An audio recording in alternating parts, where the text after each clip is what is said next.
Assalamualaikum warahmatullahi wabarakatuh. Selamat datang di Jejak Langit 99. Jangan lupa untuk like, subscribe, dan tonton sampai selesai karena banyak pelajaran berharga yang bisa kita ambil. Selain itu, tuliskan sholawat di kolom komentar sebagai bentuk rasa cinta kita kepada Nabi Muhammad SAW. Gus Ikdam adalah seorang ulama yang hidup sederhana namun penuh hikmah. Di sebuah desa kecil di Jawa Timur, ia dikenal oleh masyarakat sebagai sosok yang bijaksana, penuh kasih, dan sangat peduli terhadap kesejahteraan umat. Setiap malam, Gus Ikdam tidak hanya mengajarkan ilmu agama kepada masyarakat, tetapi juga mengingatkan mereka tentang pentingnya menjaga keseimbangan alam sebagai bagian dari amal ibadah.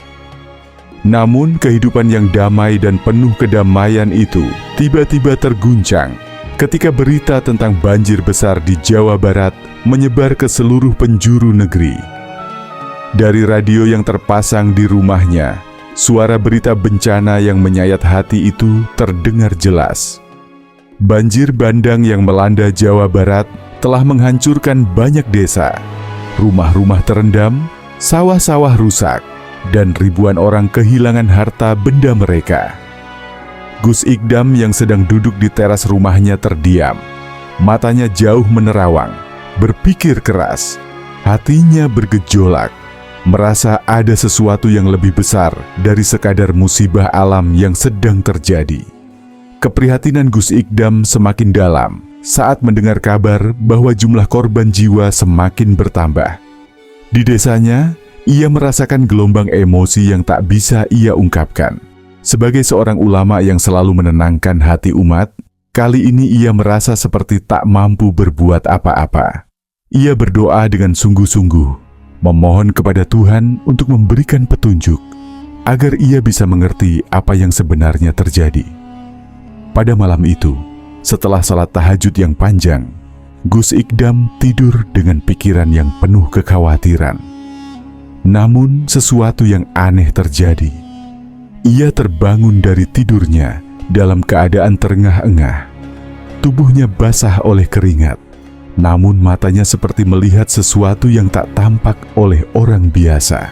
Dalam mimpinya, ia seakan-akan dibawa oleh angin yang sangat kencang, dan ia berada di tengah laut yang luas. Laut itu begitu gelap, seolah tidak ada ujungnya. Sesosok perempuan dengan rambut panjang terurai, mengenakan pakaian hijau yang berkilau, tampak berdiri di atas ombak yang sangat tinggi. Gus Ikdam mengenali sosok tersebut dengan cepat. Itu adalah Nyi Roro Kidul, Ratu Laut Selatan. Wajah Nyi Roro Kidul tampak penuh amarah, matanya menyala seperti api yang siap membakar.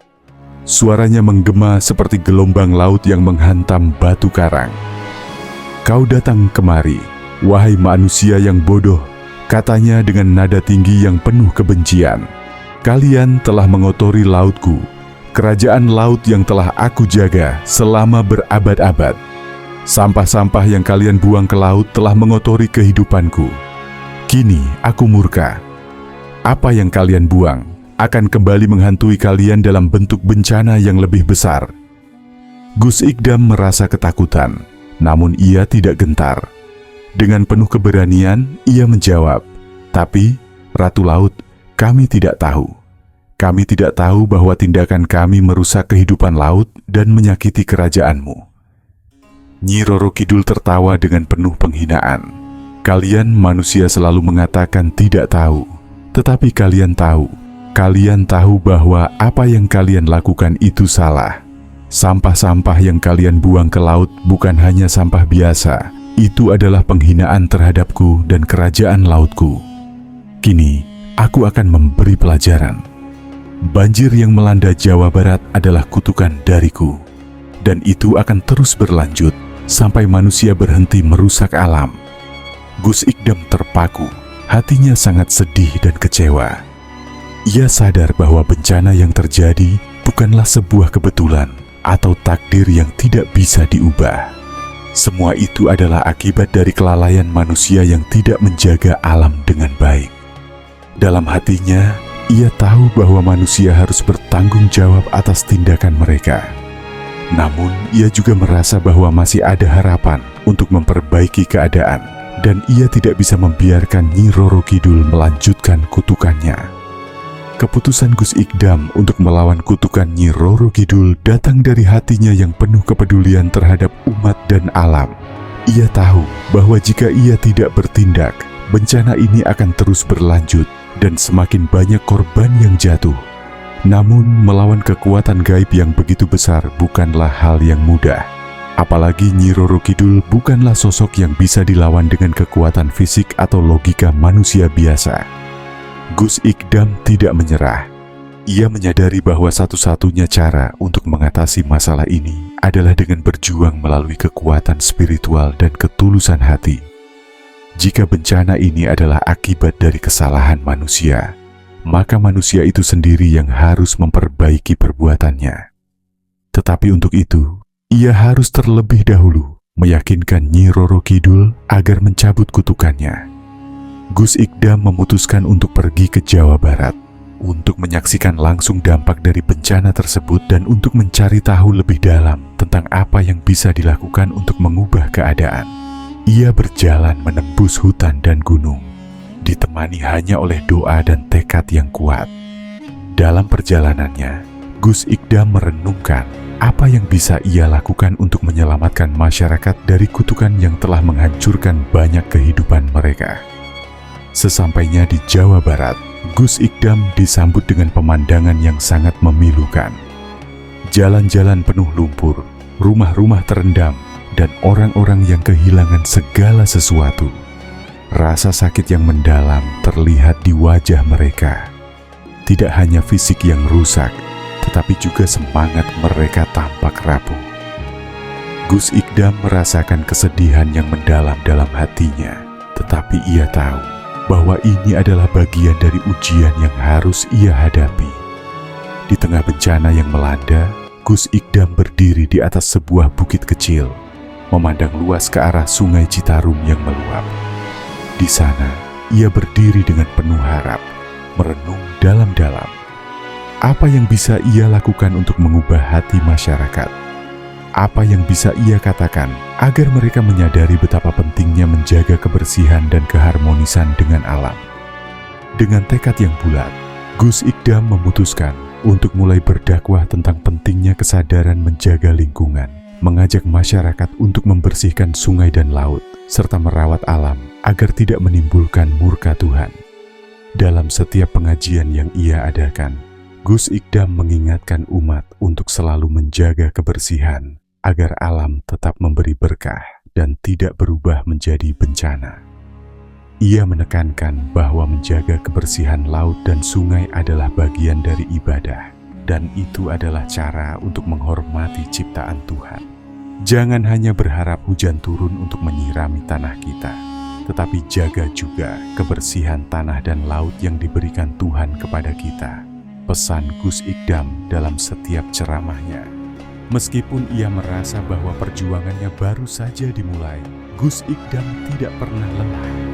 Ia terus berdoa agar Tuhan memberikan petunjuk, agar ia bisa menemukan jalan untuk menghadapi Nyai Roro Kidul dan mengubah kutukan yang menimpa Jawa Barat. Gus Ikdam merasa bahwa hanya dengan hati yang bersih, niat yang tulus dan doa yang khusyuk, ia bisa melawan kekuatan gaib yang begitu besar. Namun ia juga tahu, ini bukanlah perjalanan yang mudah. Perjalanan spiritualnya baru saja dimulai. Malam itu, Gus Ikdam duduk sendirian di tengah ruang doa yang sederhana. Cahayanya hanya berasal dari lentera kecil yang bergetar diterpa angin malam.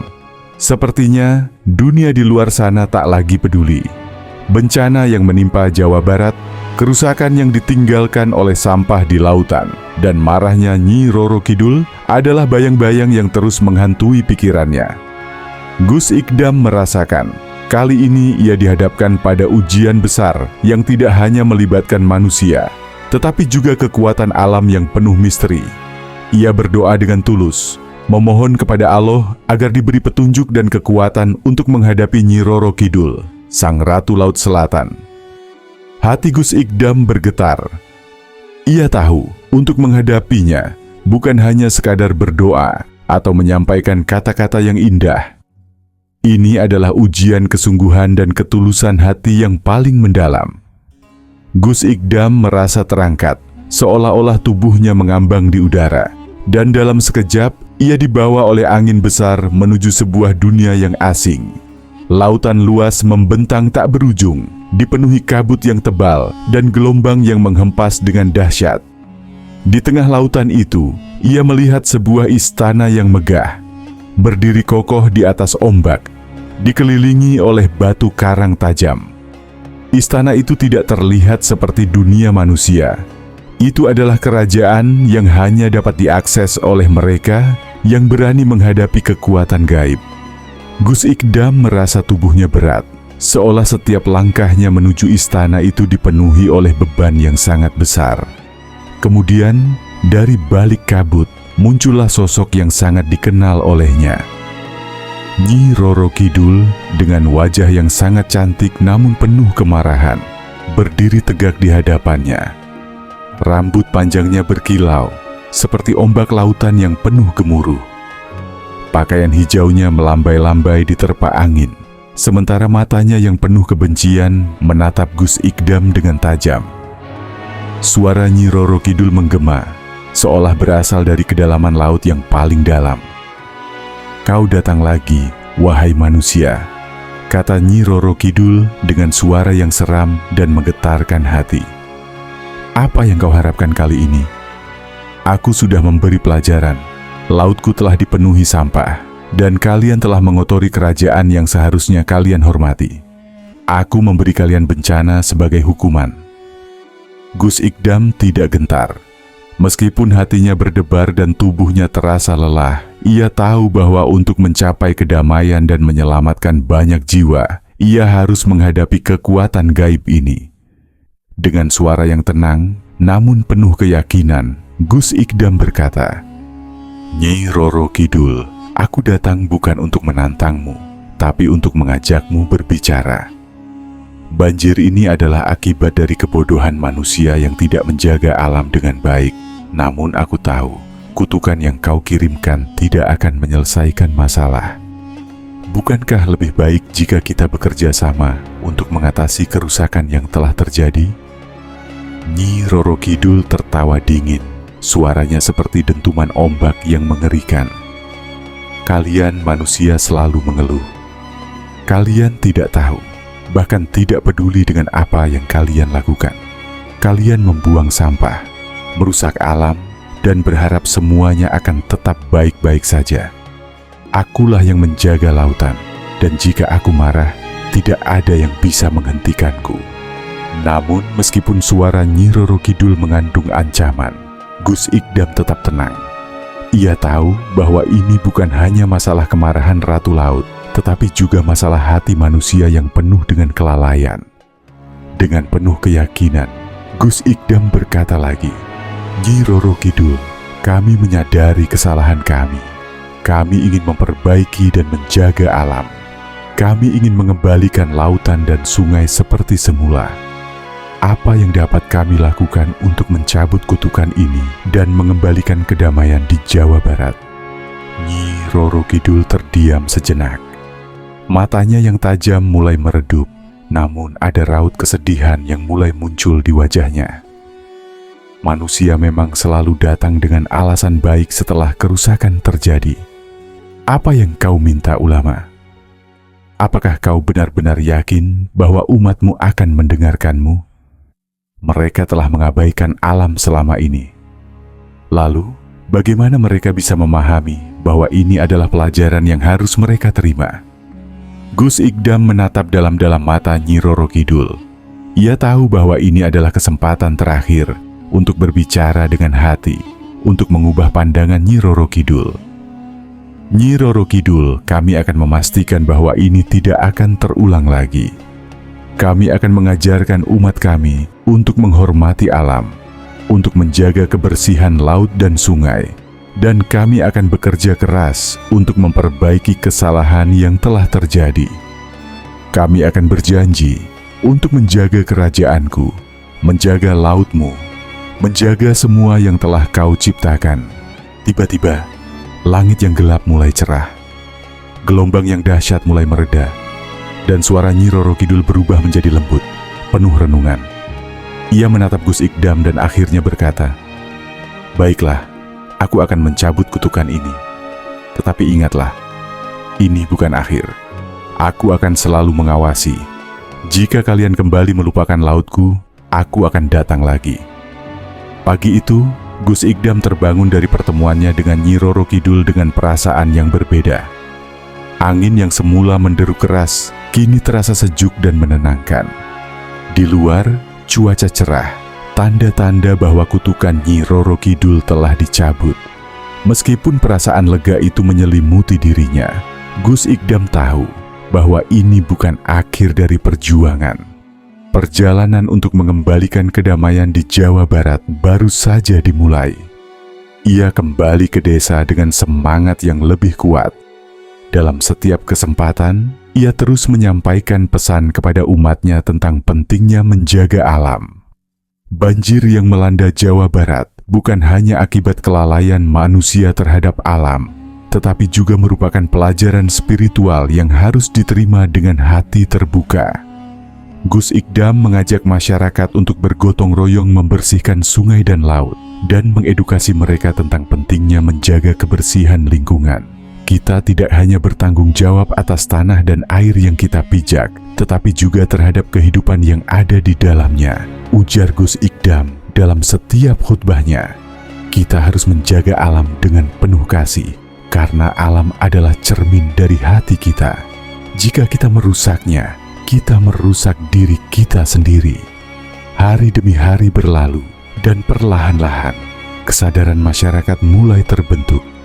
Sampah yang sebelumnya dibuang sembarangan mulai dikumpulkan. Sungai yang semula tercemar kini kembali bersih. Gus Ikdam melihat perubahan yang nyata, meskipun masih ada banyak yang harus dilakukan. Ia berdoa agar setiap langkah mereka dalam menjaga alam akan mendapatkan berkah dari Tuhan. Suatu hari, ketika Gus Ikdam berdiri di tepi laut, ia melihat para nelayan yang sedang menarik jala mereka dengan wajah penuh syukur. Laut yang dulunya kotor kini terlihat lebih jernih, dan ikan-ikan yang dulu sulit didapatkan kini kembali banyak. Gus Ikdam merasa bahwa usahanya untuk mendamaikan hati manusia dengan alam akhirnya membuahkan hasil. Namun di dalam hatinya, ia tahu bahwa ini adalah awal dari sebuah perjalanan panjang, dan perjuangan menjaga alam tidak boleh berhenti.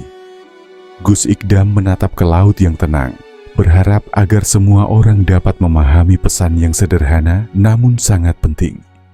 Menjaga alam adalah menjaga diri kita sendiri. Dan dari keheningan laut, ia merasa kedamaian yang mendalam, mengetahui bahwa bumi, laut, dan langit akan selalu memberikan kasih sayang bagi mereka yang menghargainya.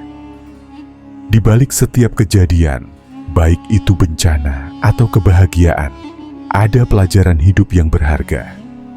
Seperti yang terjadi pada Gus Ikdam, seorang ulama yang tidak hanya peduli terhadap nasib umat manusia, tetapi juga terhadap alam yang menjadi tempat kita hidup. Kisah perjuangannya menghadapi kutukan Nyi Roro Kidul bukan hanya sekadar cerita tentang kekuatan gaib, tetapi juga tentang pentingnya kesadaran kita terhadap lingkungan dan bagaimana kelalaian kita bisa membawa malapetaka yang lebih besar. Pesan moral yang dapat kita ambil adalah bahwa alam bukanlah sesuatu yang bisa kita anggap remeh. Laut, gunung, sungai, dan seluruh alam semesta ini adalah ciptaan Tuhan yang harus kita jaga dengan penuh kasih sayang. Alam memberi kita segala yang kita butuhkan. Namun jika kita terus-menerus mengabaikannya, alam pun bisa murka. Kutukan banjir yang terjadi di Jawa Barat adalah gambaran nyata bagaimana kerusakan alam bisa merusak kehidupan kita, membawa bencana yang menimpa banyak orang, hanya karena kita tidak menghargainya. Namun di balik musibah itu, ada harapan. Gus Ikdam mengajarkan kita bahwa perubahan selalu dimulai dari hati. Ketika kita menyadari kesalahan kita dan bertekad untuk memperbaikinya, selalu ada jalan untuk kembali. Gus Ikdam tidak hanya berdoa dan mengharap keajaiban, tetapi ia juga berusaha mengubah hati umatnya untuk menjaga kebersihan, untuk lebih peduli terhadap lingkungan, dan untuk merawat alam seperti yang seharusnya kita lakukan. Pesan yang paling mendalam adalah tentang tanggung jawab kita sebagai manusia. Kita tidak bisa hanya hidup dengan mengandalkan alam, tapi kita juga harus memberi kembali dengan cara menjaga dan melestarikannya. Alam adalah cerminan dari hati kita. Ketika kita merusaknya, kita sebenarnya merusak diri kita sendiri. Dan ketika kita menjaga alam, kita tidak hanya menjaga bumi ini, tetapi juga masa depan kita dan anak cucu kita. Gus Ikdam mengingatkan kita bahwa kebaikan yang dimulai dengan niat tulus dan langkah nyata, meskipun kecil, akan memberikan dampak yang luar biasa. Setiap tindakan baik yang kita lakukan untuk melestarikan alam adalah bentuk ibadah kita kepada Tuhan. Jangan biarkan kelalaian kita merusak segala yang telah Tuhan percayakan kepada kita. Mari kita belajar dari kesalahan, merawat bumi ini dengan sepenuh hati, dan menjadi bagian dari perubahan positif bagi generasi yang akan datang. Pesan ini adalah panggilan untuk kita semua, untuk tidak hanya merenung, tetapi bertindak. Karena ketika kita peduli, kita bisa melihat keajaiban yang luar biasa terjadi, dan dunia ini bisa menjadi tempat yang lebih baik untuk kita semua. Terima kasih telah menonton video ini, sahabat-sahabat yang luar biasa. Semoga kisah ini memberi manfaat, inspirasi, dan ketenangan. Mari terus berbagi kebaikan, menyebarkan kasih sayang, dan menjaga kedamaian sesuai ajaran Islam. Terima kasih yang sudah like dan subscribe. Semoga Allah memberikan petunjuk dan keberkahan. Sampai jumpa. Wassalamualaikum warahmatullahi wabarakatuh.